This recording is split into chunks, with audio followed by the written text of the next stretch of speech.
Hi, I'm Mac McMillan. I'm the CEO of CynergisTek.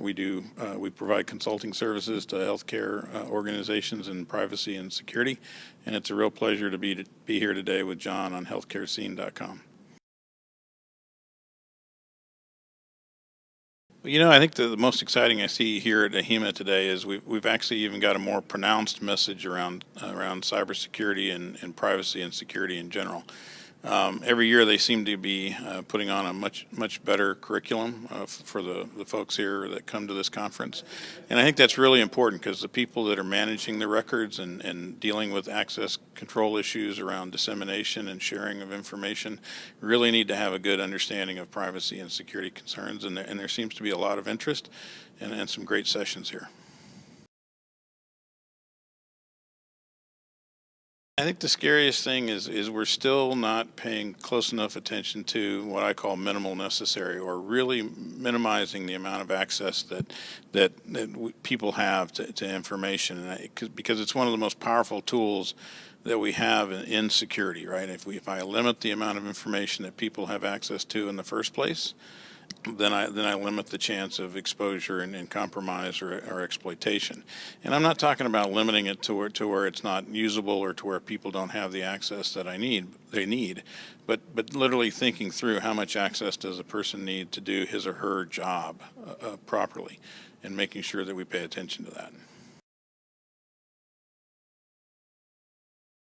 I think that's one of the big roles that they'll play is being the ones who actually help change the culture of an organization to thinking about information as an asset, and thinking about information as something that we do pay more attention to with respect to levels of access and how we share information, because they're the folks that are going to be most involved, and they're the ones who really need to help the rest of the organization and the rest of the users of that data be thinking of that when they're making those decisions.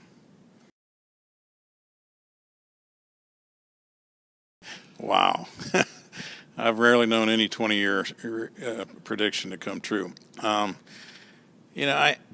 think 20 years from now we're gonna see speeds in terms of processing, and we're gonna see a whole different universe of how we share information and how people access information. I think we're gonna see less networks, and we're going to see more point devices that are actually in homes and with patients, and permit more real-time monitoring and real-time information, where the patient is more directly involved in their information and in their care, and the feedback loops are more immediate, and doctors are going to have much more visibility into, or caregivers are going to have much more visibility into what's going on environmentally around a patient, not just somebody who comes in and sees them periodically. And I think the system environment that we're going to have at that time, the controls from a security perspective are going to have to be around the data itself, not the device or the network.